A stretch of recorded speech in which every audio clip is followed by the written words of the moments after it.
Oke, assalamualaikum warahmatullahi wabarakatuh. Jumpa lagi di channel Super MNH. Masih bersama saya dengan Muhammad Noviansa yang tetap akan mengkaji mengenai arsitektur komputer. Nah, di video kali ini yang akan kita bahas adalah mengenai control unit operation. Nah, atau operasi yang dijalankan pada bagian control unit, ya, mana kita tahu control unit merupakan bagian dari sebuah CPU, ya, atau prosesor dalam hal ini. Oke, kita langsung masuk ke materi kita. Nah, dalam pembahasan mengenai control unit operation ini, kita lebih dulu mengenal dengan istilah micro operation atau operasi mikro yang dijalankan, instruksi yang dijalankan pada control unit, ya, dalam hal ini dalam melakukan operasi yang dijalankannya. Oke, mikrooperasi ini atau micro operation dia merupakan operasi atomik, ya, mungkin yang bisa dikatakan atomik dari CPU. Selain instruksi yang dijalankan, ini juga ada yang dijalankan oleh dijalankan oleh control unit. Ini disebut dengan micro operation atau merupakan operasi atomik atau atomic operation of CPU. Atau bisa juga dikatakan micro operation ini adalah kerja atau eksekusi terhadap data yang tersimpan pada register dan merupakan cara kerjanya dalam satu pulsa clock, gitu ya, yang dibangkitkan oleh pulsa dari clock sini. Atau ada juga yang mengatakan micro operation ini adalah suatu operasi mikro di mana suatu komputer menjalankan suatu program dan melakukan siklus proses memasukkan dan mengambil data ataupun juga melakukan eksekusi, atau yang disebut dengan fetch, atau diistilahkan juga untuk fetch ini adalah execute cycle atau siklus eksekusi. Oke. Nah, berikutnya yang elemen konstituen dari eksekusi program itu. Dan sini kita lihat di eksekusi program, dia terdiri dari beberapa siklus instruksi, ya, dari beberapa siklus instruksi. Nah, masing-masing siklus instruksi ini terdiri dari empat operasi yang dijalankan, yaitu fetch, ya, indirect, execute, dan interrupt. Nah, masing-masing dari bagian ini ada fetch, indirect, execute, dan interrupt. Dia memiliki beberapa dari micro operation. Nah, ini atau operasi atomik itu, ya, yang kita tadi bahas sebelumnya. Nah, ini masing-masing dia memiliki dari beberapa micro operation. Nah, itu elemen konstituen dari eksekusi program. Nah, berikutnya di dalam fetch ini dia melibatkan dari 4 register, ya, yang pernah kita bahas. Yang pertama itu dia melibatkan yang disebut dengan MAR atau Memory Address Register. Nah, ini MAR ini dia terhubung ke bus alamat, kemudian menentukan alamat untuk operasi baca ataupun tulis, ya. Kemudian register berikutnya adalah MBR atau Memory Buffer Register. Nah, dia terhubung ke bus data. Kalau tadi MAR ke bus alamat, dia ke bus data. Nah, MBR ini juga menyimpan data untuk ditulis atau data terakhir yang terbaca. Kemudian register nomor 3, ketiga adalah PC atau program counter. Nah, program counter ini menyimpan alamat instruksi berikutnya yang akan diambil. Register keempat adalah IR atau Instruction Register. Nah, dia IR ini menandai instruksi terakhir yang diambil. Nah, itu ditandai instruksi yang diambil untuk berikutnya dijalankan oleh PC untuk mengambil dari alamat dari instruksi berikutnya, ya. Jadi dia melibatkan 4 register ini. Nah, kemudian masih di fetch. Nah, secara urutannya atau fetch sequence-nya ini terdiri dari urutan yang pertama, yaitu alamat instruksi, dan selanjutnya ada di PC, ya. Nah, kemudian alamat yang ada di MAR dia ditempatkan di bus alamat. Kemudian urutan berikutnya, unit control akan mengeluarkan perintah read. Nah, hasil data dari memori tadi akan muncul di bus data ya. Nah, data dari bus data nanti disalin ke MBR, Memory Buffer Register. Nah, setelah itu jika pada PC instruksi bertambah 1 atau sejajar dengan pengambilan data dari memori, kemudian data atau instruksi akan dipindahkan dari MBR ke IR ya, Instruction Register. Dan urutan berikutnya ya, MBR sekarang bebas untuk pengambilan data lebih lanjut. Kemudian urutannya akan kembali lagi terus gitu ya, berdasarkan urutan-urutan dari fetch sequence ini. Berikutnya instruction cycle atau siklus instruksi. Nah, siklus instruksi ini setiap fase didekomposisi menjadi urutan operasi mikro dasar ya. Operasinya adalah contohnya fetch, ada indirect dan interrupt cycle atau siklus interupsi ya. Kemudian execute cycle atau siklus eksekusi. Nah, di sini satu urutan operasi mikro untuk setiap opcode. Nah, perlu untuk mengikat urutan bersama-sama, kemudian mengasumsikan register 2 bit baru. Nah, sini kode siklus instruksi atau ICC, yaitu menunjukkan bagian mana dari prosesor di siklus yang berada, itu berdasarkan dari kode siklus instruksi ini atau ICC atau Instruction Cycle Code ya. Nah, ini ada 4 dengan kode 00 itu digunakan untuk fetch, kemudian 01 indirect, kemudian 10 execute, kemudian 11 interrupt. Nah, ini kode ICC disebutnya atau kode Instruction Cycle Code atau bahasa Indonesianya kode siklus instruksi.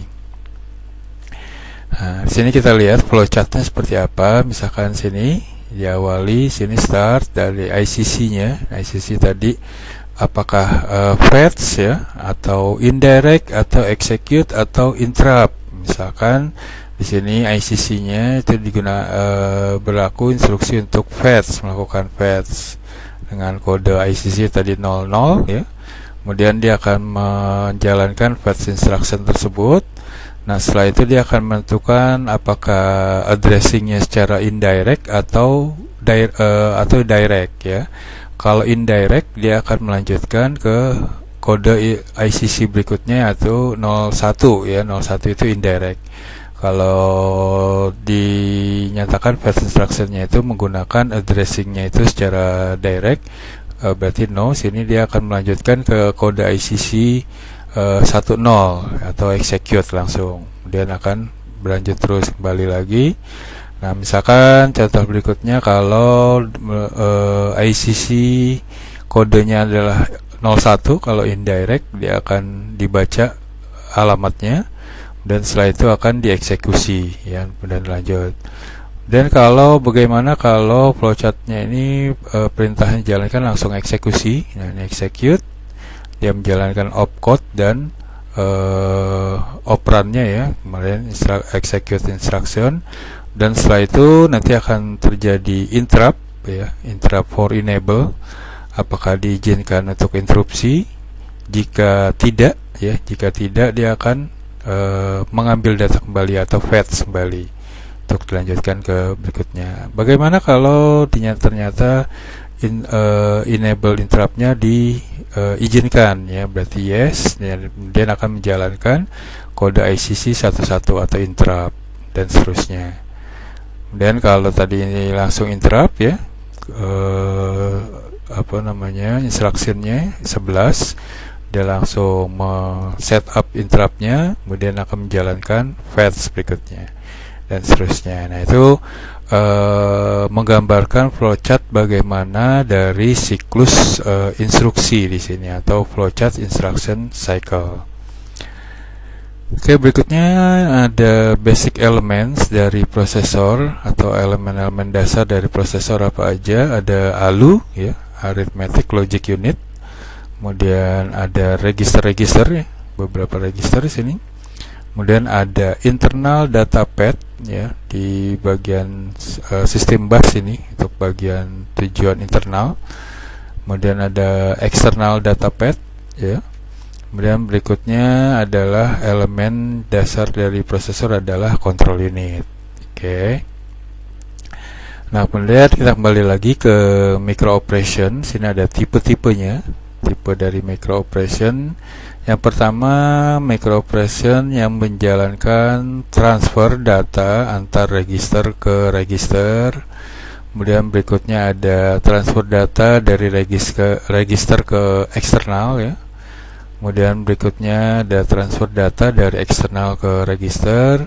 Dan terakhir yang termasuk tipe micro operation yaitu melakukan operasi aritmetik atau logika gitu ya.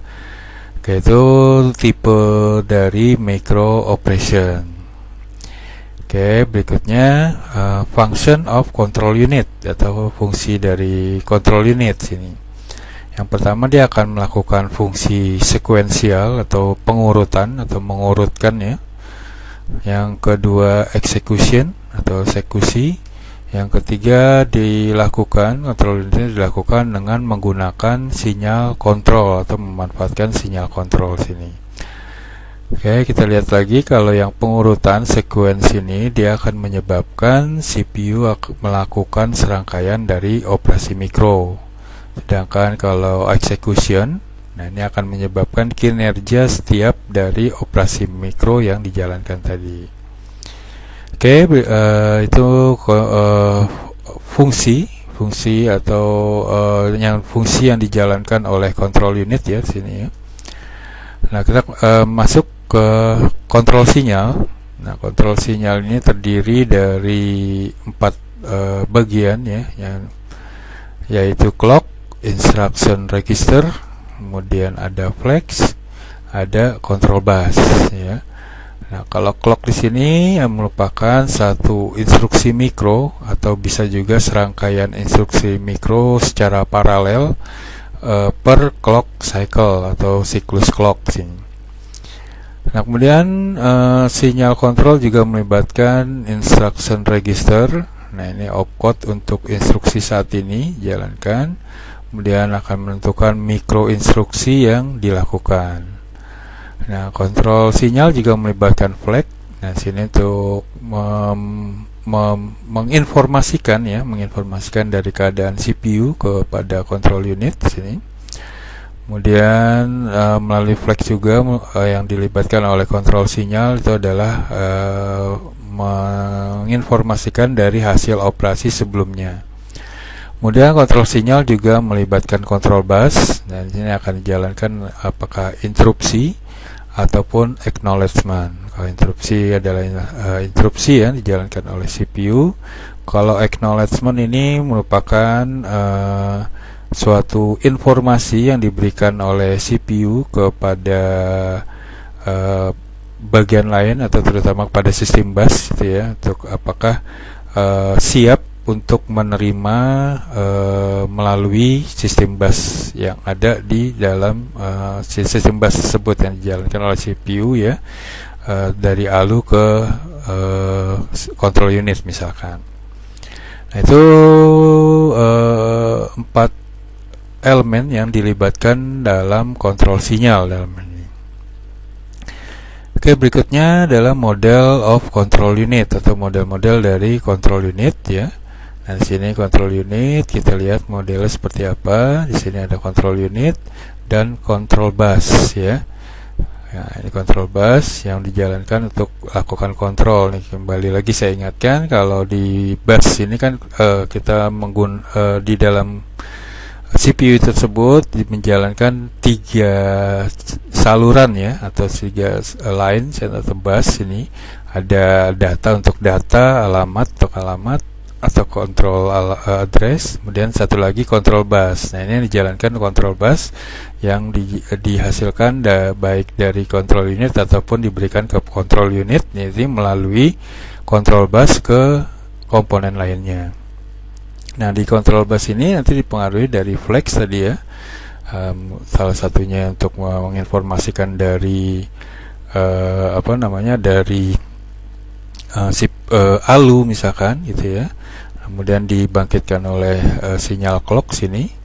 Nah, ini instruksi yang dijalankan oleh sinyal register gitu ya, apakah sudah siap dilewatkan gitu ya, baik itu melalui jalur alamat atau jalur data di sini. Dia akan memberikan sinyal kontrol ke control bus ini. Kalau misalkan ALU sudah siap menerima data misalkan atau alamat, nah ini akan diberikan melalui kontrol sinyal to control bus ini. Atau memberikan sinyal acknowledge tadi ya, data yang diberikan melalui control bus akan diberikan informasi kepada control unit sini melalui control bus. Oke, itu sedikit mengenai model of control unit. Berikutnya kontrol sinyal output ya. Nah, sini bisa berada dalam CPU atau melalui control bus. Nah, kalau dalam CPU dia menjadi penyebab perpindahan data-data ataupun juga untuk mengaktifkan fungsi tertentu ya. Kalau melalui control bus ini untuk memori atau untuk I/O modul ya. Nah, contohnya kontrol sinyal sequence fetch ini. Ya, ada misalkan dari PC akan menempatkan alamat dari ke register MAR. Ataupun juga memori akan ditempatkan atau dituliskan ke MBR sini. Nah, kalau MAR sini, nah dari PC akan ditempatkan address ya dari instruksinya ke dalam register MAR. Nah, di sini unit control mengaktifkan sinyal untuk membuka gerbang antara PC dan MAR gitu ya. Itu nanti setelah itu kan nanti akan diberikan atau ditempatkan dari instruksinya ke alamat dari instruksi tersebut ke MAR. Kemudian MBR dari memori akan ditulis ke MBR sini. Yang pertama dia akan memerintahkan buka gerbang antar MAR dan bus alamat. Kemudian sinyal kontrol pembacaan memori. Dan berikutnya akan memberikan instruksi buka gerbang antara bus data dan MBR. Baru akan dituliskan data yang ada di dalam memori ke MBR tadi. Nah, berikutnya data path dan kontrol sinyal sini. Nah, ini digambarkan dari komponen yang ada di dalam CPU sini bagian control unit. Dia akan memberikan sinyal kontrol ya kepada ALU. Jadi melalui control unit akan memberikan sinyal kontrol pada ALU, dan masing-masing nanti akan melakukan register-register sini ya, yang akan melakukan operasi yang dijalankan sesuai dari instruksi yang dijalankan dari operasi tersebut. Oke, berikutnya adalah organisasi internal ya. Nah, organisasi internal sini di internal path sini dia biasanya menggunakan internal tunggal, bus internal tunggal. Kemudian gerbang mengontrol pergerakan data ke dalam ataupun juga ke luar dari bus. Kemudian sinyal kontrol mengontrol transfer data ke dan dari bus sistem eksternal. Nah, kemudian register sementara diperlukan untuk pengoperasian ALU yang tepat. Nah, berikutnya ini sini gambar adalah CPU dengan bus internal. Nah, hubungannya CPU dengan bus internal ya. Melalui bus internal sini akan membangkitkan gitu ya untuk baik itu control unit dan juga register-register yang dijalankan sini ya. Tadi untuk MAR itu terhubung gitu ya, terhubung ke address line ya, ke jalur alamat. Kemudian MBR itu melalui jalur data, sedangkan yang lainnya itu akan terhubung juga melalui bus internal sini, internal CPU bus untuk komunikasi gitu ya, berkomunikasi antar masing-masing dari komponen yang ada di dalam CPU.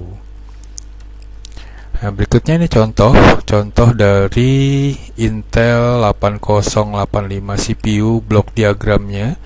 Nah, ini blok diagram terdiri dari interrupt control, ada SID dan SOD ya, serial input. Kemudian untuk serial outputnya sini. Kemudian dia melalui 8 bit internal data bus ya, yang menghubungkan antara akumulator, kemudian temporary register, kemudian flag, kemudian ada IR, dan sini ada untuk MAR ya, address buffer, sini address buffer, dan juga di sini ada timing dan control yang untuk membangkitkan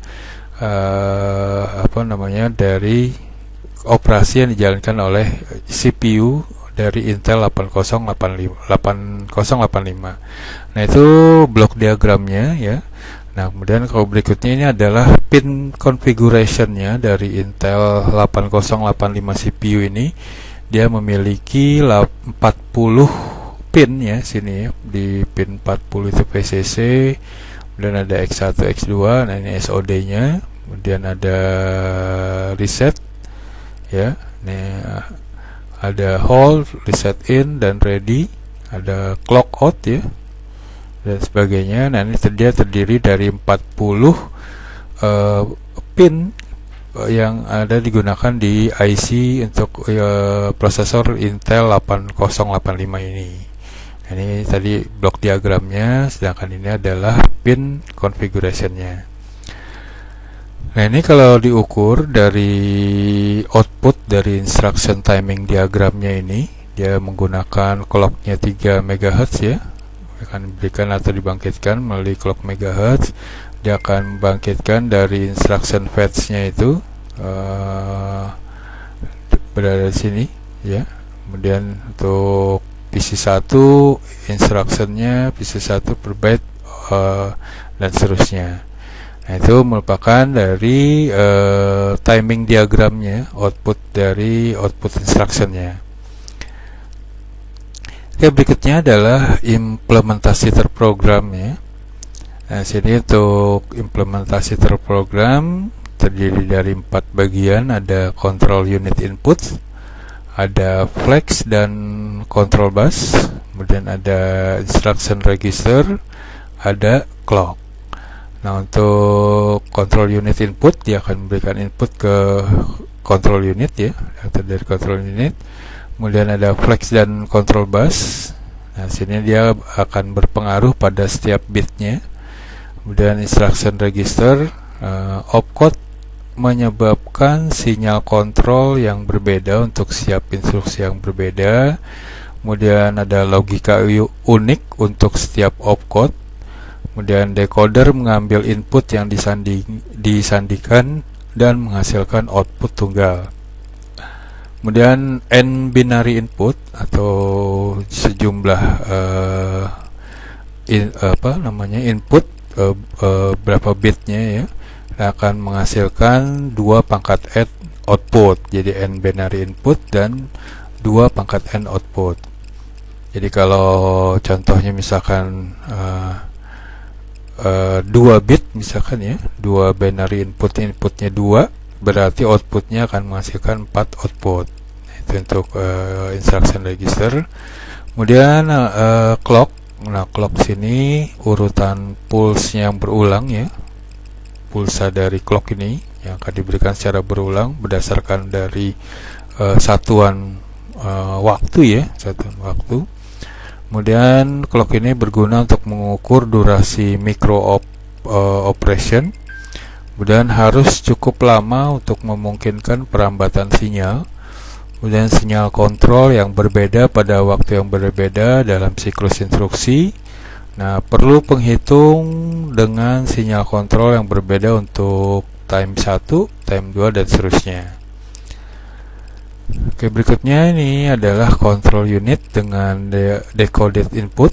Nah, sini tetap sini ya, dari clock akan membangkitkan timing generator untuk time 1, time 2, dan seterusnya. Untuk membangkitkan dari control unit, dia akan memberikan kontrol sini. Kemudian dari flex ya, Nah, dia di sini instruction register akan menggunakan atau memanfaatkan dari decoder ini untuk memberikan input kepada control unit sini. Nah, sini merupakan control unit dengan decoded input di sini. Sebagai inputnya menggunakan dari decoder yang diaktifkan atau dijalankan oleh instruction register. Oke, mungkin itu aja ya materi yang bisa saya berikan mengenai control unit operation ini.